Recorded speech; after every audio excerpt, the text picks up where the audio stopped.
ॐ सोमनाथाय नमः। ॐ मल्लिकार्जुनाय नमः। ॐ महाकालेश्वराय नमः। ॐ ओंकारेश्वराय नमः। ॐ वैद्यनाथाय नमः। ॐ भीमशंकराय नमः।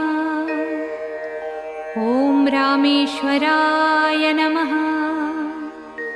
ॐ नागेश्वराय नमः। ॐ विश्वेश्वराय नमः। ॐ त्र्यंबकेश्वराय नमः। ॐ केदारेश्वराय नमः। ॐ भुस्मेश्वराय नमः।